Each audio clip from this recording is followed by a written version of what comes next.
سيئات أعمالنا من يهدي الله فلا مضل له ومن يضلل فلا هادي له ونشهد أن لا إله إلا الله وحده لا شريك له ونشهد أن سيدنا وحبيبنا ومولانا محمدا عبده ورسوله الذي أرسله بالحق بشيرا ونذيرا وداعيا إلى الله بإذنه وسراجا منيرا فقد قال الله تعالى في كلامه المجيد والفرقانه الحميد أعوذ بالله من الشيطان الرجيم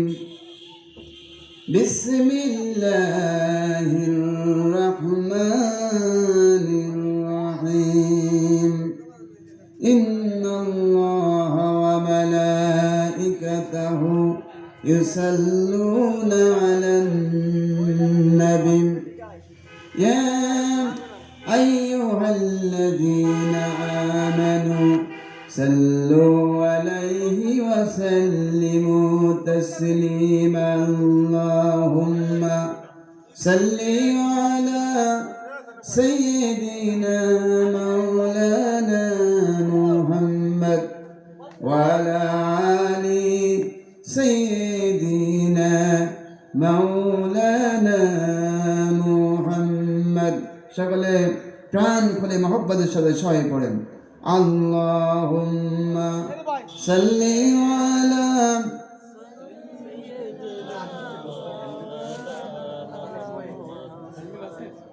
وعلى آل سيدنا مولانا محمد بلغ العلا بكماله كشف الدجى بجماله حسنت جميع خصاله صلوا عليه وآله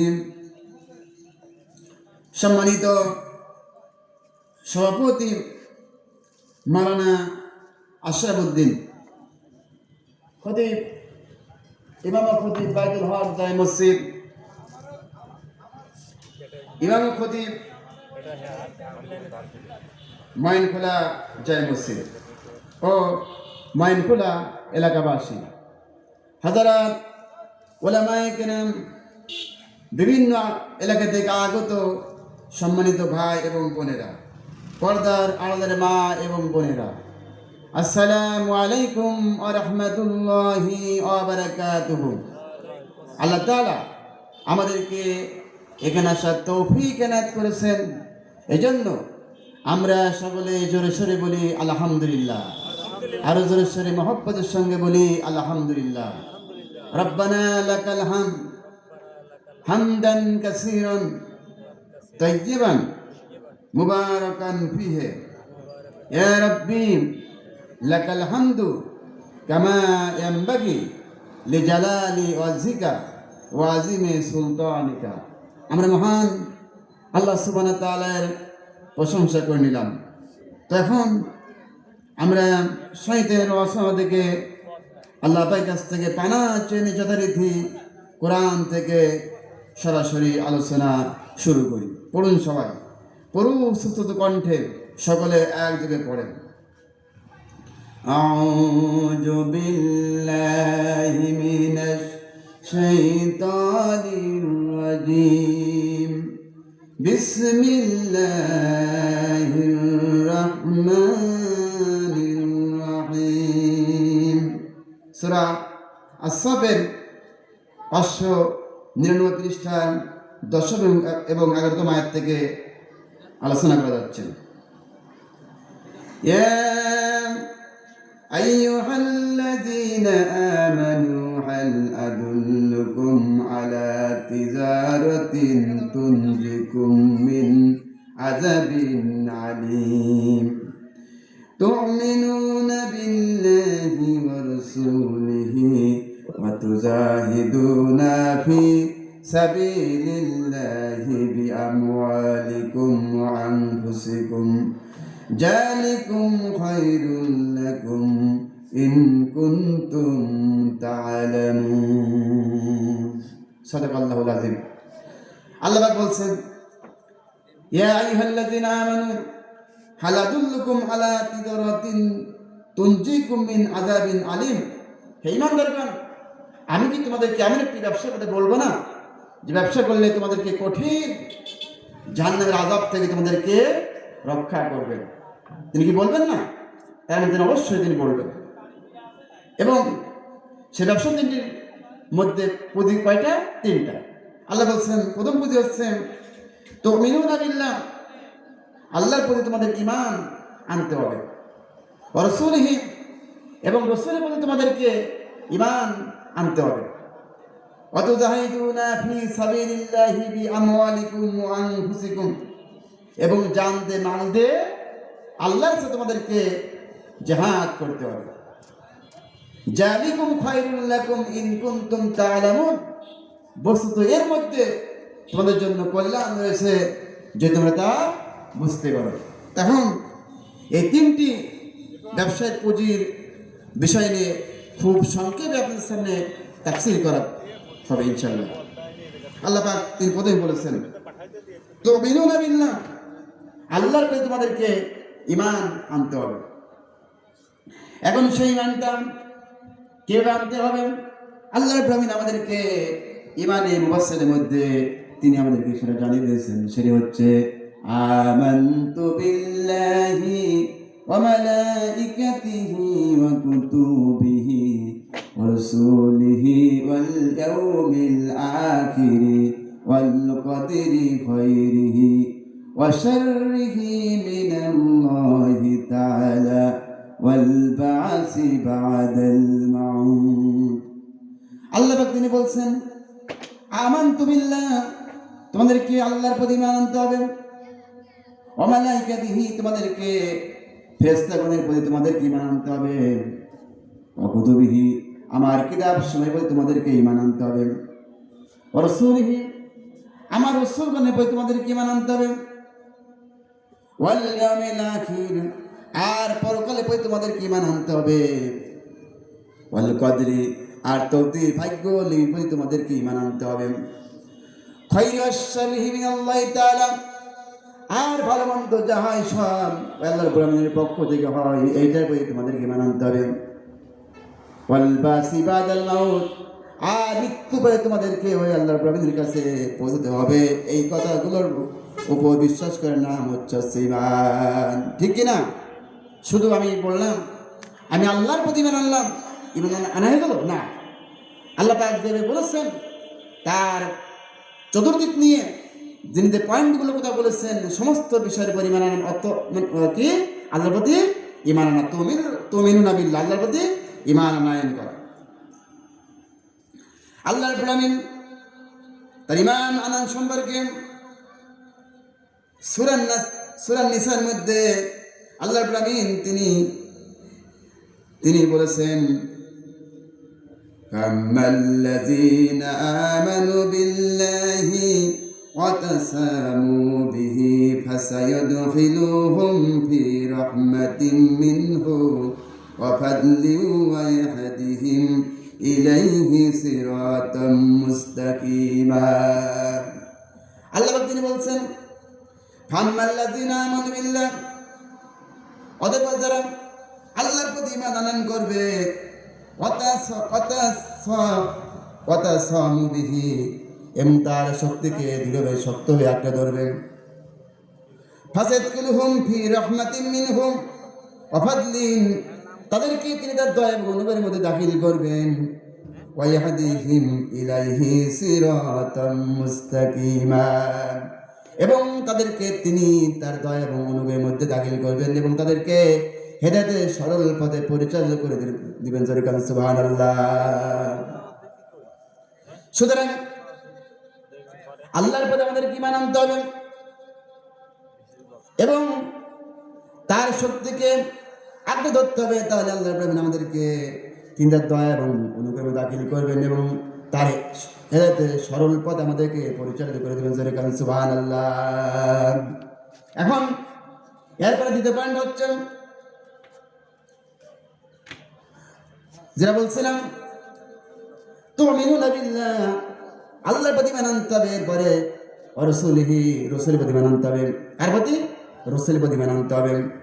সেই রাসূলের প্রতি ঈমান আনার ব্যাপারে আল্লাহ রাব্বুল আলামিন তিনি আমাদেরকে কোরআনুল কারীমে তিনি জানিয়ে দিয়েছেন, আমাদেরকে সেটা জানিয়ে দিয়েছেন, সেটা হচ্ছে قد جاءكم من الله نور وكتاب مبين। আমি আল্লাহর পক্ষ থেকে তোমাদের জন্য এসেছে একটি আলো, আর এসেছে একটি কিতাব। সুবহানাল্লাহ। একটি আলো, কি আলো? হচ্ছে মুহাম্মদ রাসূলুল্লাহ সাল্লাল্লাহু আলাইহি সাল্লাম। আর কিতাব কি? কিতাব হচ্ছে আল কোরআন। কিতাব কি? আল কোরআন।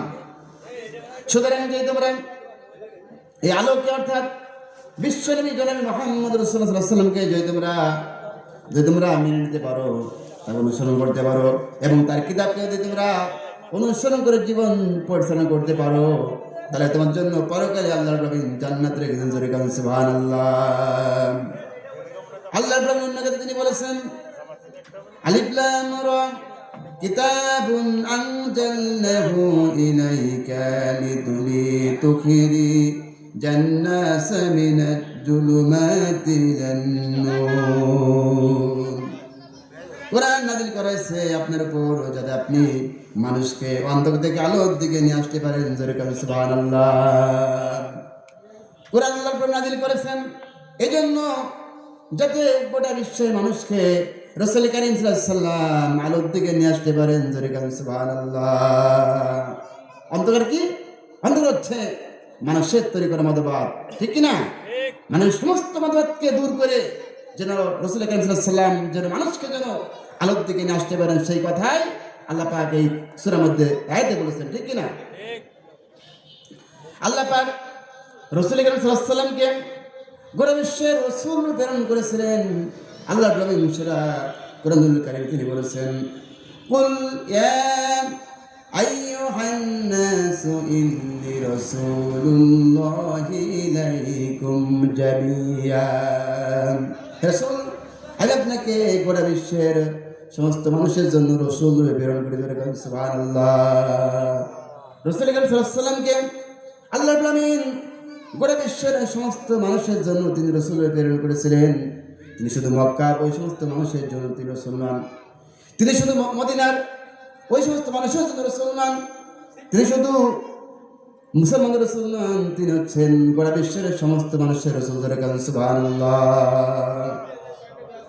আল্লাহ রাব্বুল আলামিন রাসূল সাল্লাল্লাহু আলাইহি ওয়াসাল্লামকে তিনি উন্নত চরিত্র দিয়েছিলেন এবং উত্তম চরিত্র দিয়েছিলেন। আল্লাহ রাব্বুল আলামিন সেই কথা তিনি কোরআনুল কারীমে তিনি বলেছেন, ওয়া ইন্নাকা আলা খুলুকিন আযীম। বলুন সবাই, ওয়া ইন্নাকা আলা খুলুকিন আযীম। নবী হে, আপনি হচ্ছেন উত্তম পবিত্র চরিত্র অধিকারী। সুবহানাল্লাহ। রাসূল কারীম সাল্লাল্লাহু আলাইহি ওয়াসাল্লামকে আল্লাহ পাক গোটা বিশ্বের থেকে সব থেকে চরিত্রবান ওই সময় তিনি বানিয়েছিলেন, ঠিক কিনা? রাসূল চরিত্রবান ব্যক্তি পৃথিবীতে আর কার পর্যন্ত আসবে না। আল্লাহ রাব্বুল আলামিন তিনি এই সমস্ত অন্ধকারকে দূর করার জন্য রাসূল কারীম সাল্লাল্লাহু আলাইহি ওয়াসাল্লামকে আল্লাহ রাব্বুল আলামিন প্রেরণ করলেন। আল্লাহ রাব্বুল আলামিন সূরা ফাতিহায় 529 28 নং আয়াতে আল্লাহ পাক বলেছেন, হুয়াল্লাযী আরসালা রাসূলাহু বিল হুদা ওয়া দীনিল হক লিইয়ুযহিরাহু আলাদ দীনি কুল্লিহি ওয়া কাফা বিল্লাহি শাহীদা। আল্লাহ বলেন, আমি আমার রাসূলকে তিনি হক সত্যের বিধান রূপে পাঠিয়েছি, যাতে করে তিনি মানুষের সকল মতবাদ বাদ দিয়ে ইসলামকে এই পৃথিবীর বুকে প্রতিষ্ঠিত করে দেন। সুবহানাল্লাহ। আল্লাহ রাব্বুল আলামিন এই দুনিয়ার সমস্ত অন্ধকারকে দূরীভূত করার জন্য মানুষের সমস্ত তৈরি করা মতবাদ দূর করে যেন তিনি দিন হককে তিনি দুনিয়ার বুকে প্রতিষ্ঠিত করে দেন, সেই জন্য তিনি রসুলকে পাঠিয়েছিলেন। যেরকম সুবহানাল্লাহ। মানুষের তৈরি করা মতবাদ কি আমার ভাইরা? মানুষের তৈরি করা মতবাদ ফেরাউন এই পৃথিবীতে যখন সার্কাস হয়ে গেলেন, যখন আল্লাহর মত আইনকে বাদ দিয়ে তিনি নিজেকে প্রভু দাবি করলেন, নিজের মন গড়া আইন তিনি গোটা মিশরে তিনি চালু করলেন। ওই ঠিক সময় আল্লাহ রাব্বুল আলামিন হযরত মূসা আলাইহিস সালামকে দুনিয়ায় তিনি নবুয়ত দান করলেন। যেরকম সুবহানাল্লাহ। আল্লাহ রাব্বুল আলামিন হযরত মূসা আলাইহিস সালামকে বললেন যে মূসা তুমি চলে যাও, যে তুমি ফেরাউন সরকার হয়েছে, তুমি ফেরাউনকে দাওয়াত দাও, আমার কালিমার দাওয়াত দাও। কারণ ফেরাউন নিজের মন গড়া আইন দিয়ে সে মিশরে অত্র এলাকা চালাচ্ছে। যেরকম নাউজুবিল্লাহ। তখন মূসা আলাইহিস সালাম তিনি বলতে পারতেন, আল্লাহ তুমি তো আমাকে সেখানে পাঠাচ্ছ, আমার তলে কোনো লোক নাই, আমার কোনো লোকজন নাই, কিন্তু কিন্তু ফেরাউনের তিনি গোটা মিশরের প্রেসিডেন্ট, একটা সরকার চালাচ্ছে, তার অনেক লোকজন সংখ্যা আছে, অনেক মানুষ আছে, কিন্তু আমার তো কিছু নাই, তুমি কি আমাকে পাঠাচ্ছ যদি আমাকে মারি ফেলে ফেরাও, ঠিক না? এরপরে ফেরাউন সে কথা বললেন না, ফেরাউনের ব্যাপারে সেই কথা মূসা আলাইহিস সালাম বললেন না। মূসা আলাইহিস সালাম বললেন যে আল্লাহ তুমি আমাকে ওই ফেরাউনের কাছে পাঠাচ্ছ। মূসা বললেন যে আমাকে ফেরাউনের কাছে পাঠাচ্ছ, তুমি আমার এই দিলকে তুমি খুলে দিও, যাতে করে আমি আমার কথায় কোনো সমস্যা সেই কথা যেন মানুষ বুঝতে পারে, আমার দিলকে খুলে দিয়ে যাতে যেন তোমার কথা পরিপূর্ণ আমি ফেরাউনকে সব খুলে খুলে বলতে পারি। সুবহানাল্লাহ।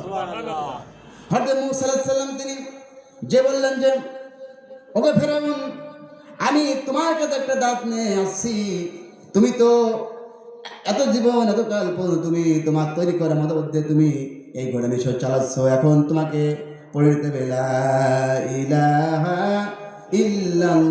ইল্লাল্লাহ। তখন এই দাওয়াত দিলেন মূসা আলাইহিস সালাম, ফেরাউন বুঝেনি, ফেরাউন বুঝতে পেরেছে। মূসা আলাইহিস সালাম দাওয়াত দিলেন, মূসা আলাইহিস সালাম বুঝছে এর অর্থ কি, ফেরাউন বুঝতে পেরেছে এর অর্থ কি, ঠিক কিনা? ফেরাউন বলছে ওগো মূসা, তুমি তো কয়েকদিন আগে আমার বাড়িতে দুধ কলা খেয়ে মানুষ হলে, এখন তুমি আমাকে ইরা শেখাতে আসছো? শোনো মূসা, তুমি এই দাওয়াতটা আমার কাছে আমাকে নিয়ে আসো, তাহলে তোমাকে আমি জেলখানায় পড়ে রাখবো, ঠিক কিনা? হযরত মূসা আলাইহিস সালাম বললেন যে ফেরাউন, তোমার জেলের পরও আমি করি না, আমি তোমার কাছে দাওয়াত নিয়ে আসছি, তুমি এই দাওয়াত গ্রহণ করো। ফেরাউন বললো যে মূসা, তুমি এই দাওয়াত নেওয়ার কাছে তুমি আমার কাছে আবার আসো, তোমাকে জেলখানায় পড়াবে এবং তোমার উপর অত্যাচার জুলুম নির্যাতন শুরু করাবে, ঠিক কিনা? হযরত মূসা আলাইহিস সালাম তিনি এই কথা বলে বসে আছেন। আল্লাহ পাক তিনি বললেন, তিনি আয়াত থেকে নাযিল করলেন, বললেন যে মূসা তোমার হাতে ওটা কি? হযরত মূসা আলাইহিস সালাম বললেন যে ওটা আমার হাতে লাঠি।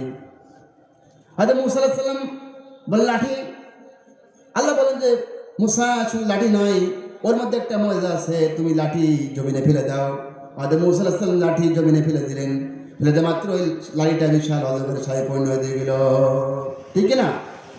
এরপরে মূসা আলাইহিস সালাম ভয় পেলেন।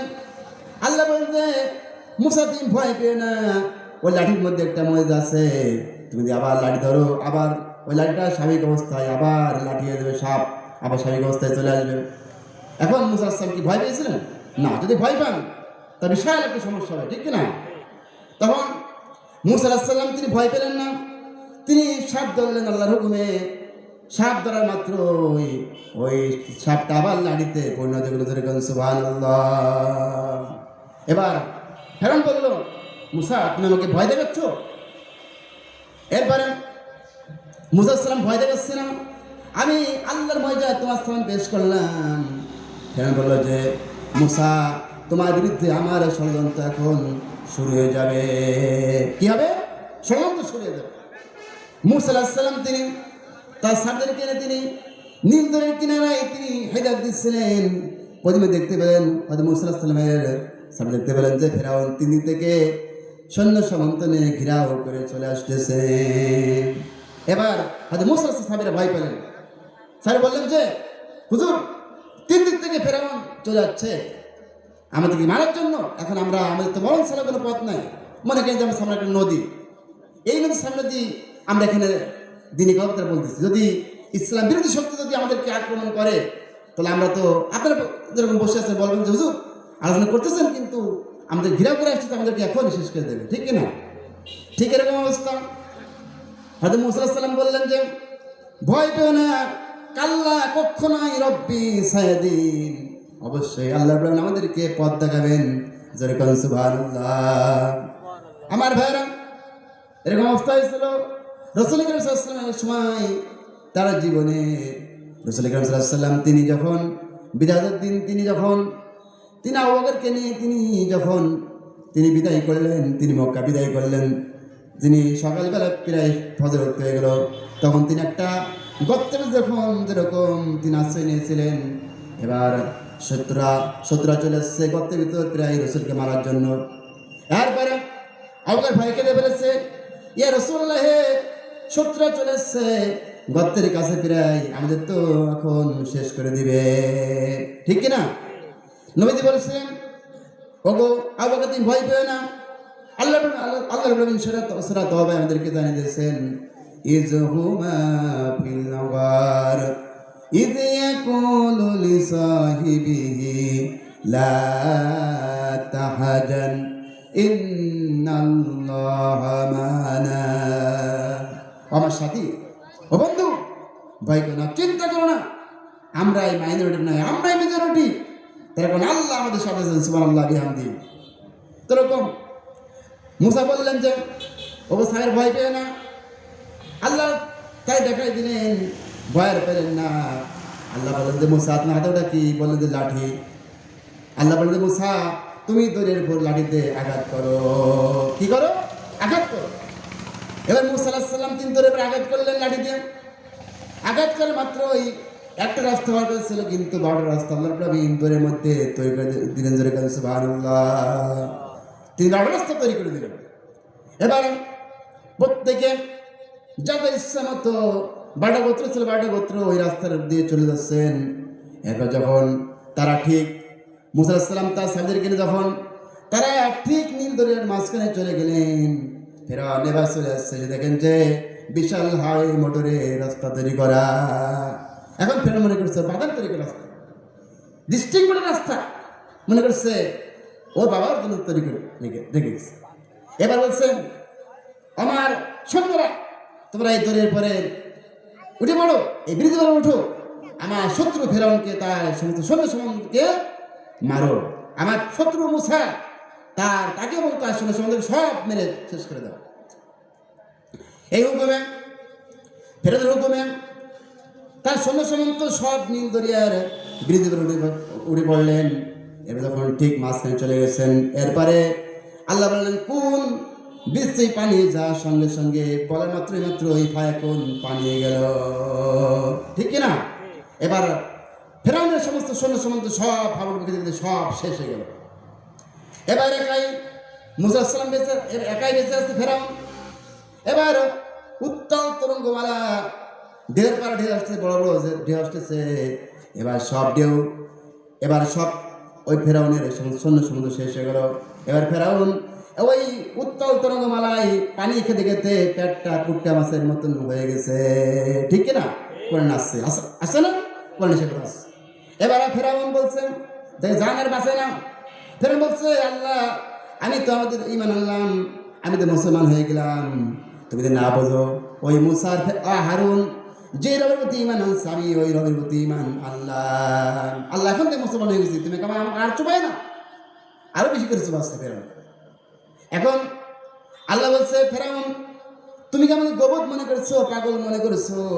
আমি তো গোবৎ পাগল নাই, আমাকে তোমাকে বোঝানোর দরকার নাই, তোমার কথা সব বুঝি, তোমার তো আমি কবুল করবো না, কারণ তুমি যুগের পর যুগ শব্দের পর শব্দ আমার নবীকে জ্বালাইছো, আমার নবী সাহাবীদেরকে জ্বালাইছো, তোমার তো আমি কবুল করবো না। এখন তোমাকে আমি মারবো, আর মারার পরে তোমার দেহ এই নদীতে শহরে এই সমুদ্রে পচবে না, গলবে না, কোনো মাছও খাবে না, পোকামাকড়ি খাবে না, তোমাকে এই ধরেতে উঠানো হবে, তোমাকে দুনিয়ায় ছুটি করে রেখে দেওয়া হবে, যাতে করে কেমন পর্যন্ত এরকম যত ফেরান আসে এরকম তোমাকে দেখে যেন শিক্ষা গ্রহণ করতে পারে। আল্লাহ রাসূলের বিরুদ্ধে করলে এরকম আমাদের অবস্থা হতে পারে, ঠিক কিনা? আই তো সেই নমরুদকে আজকে সে ফেরাউনকে রেখে দেওয়া হয়েছে মিশে জাদুঘরে। রেখে দিয়েছে না? রেখে দিয়েছে।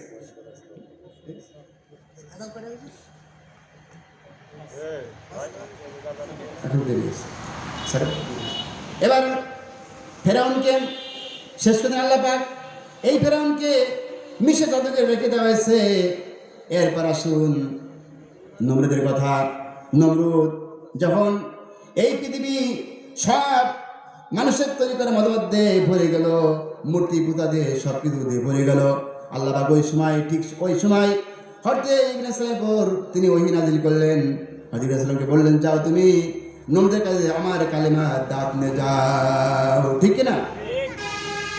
তিনি যে বললেন যে নমরুদ, তুমি তোমার তৈরি করে মতবাদ দিয়ে আজকাল তুমি রাষ্ট্র চালিয়েছো, এখন তুমি পড়ে নাও লা ইলাহা ইল্লাল্লাহ।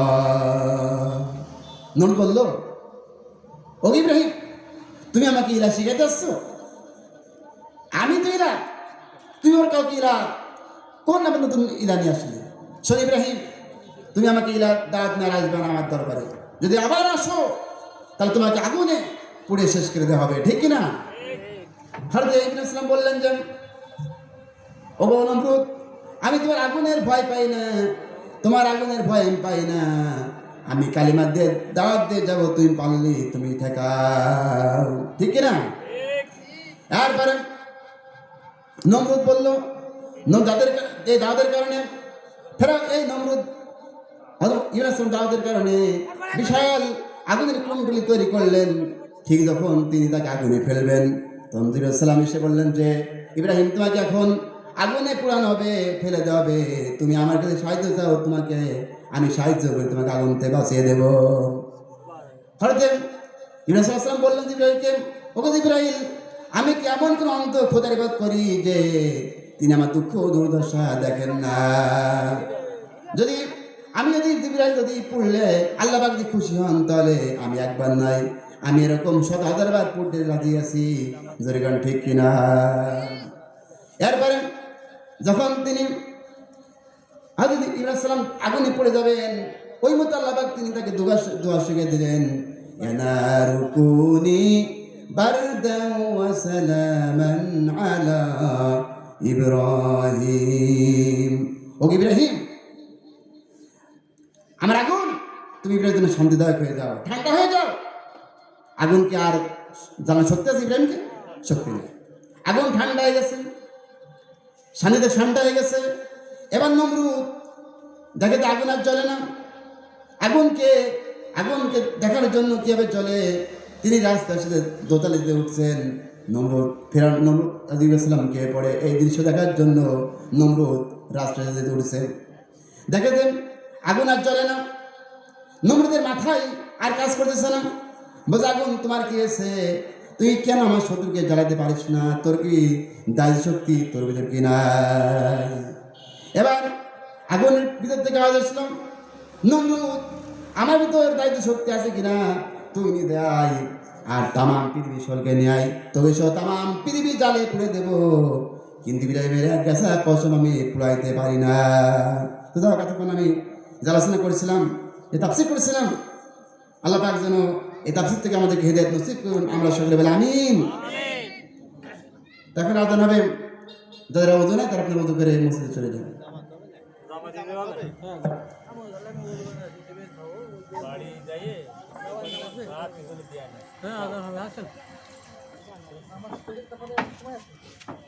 আমাকে ময়ন খোলায় বিটা মানুষ করে ই নেই, এদিকে সব বিটি মানুষই আছে। ঠিক আছে,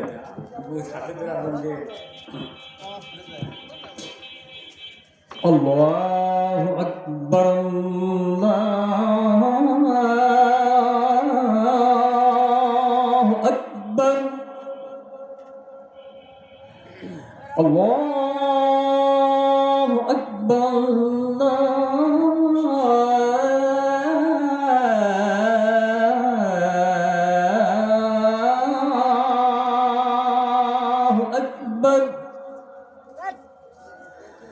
أشهد أن لا إله إلا الله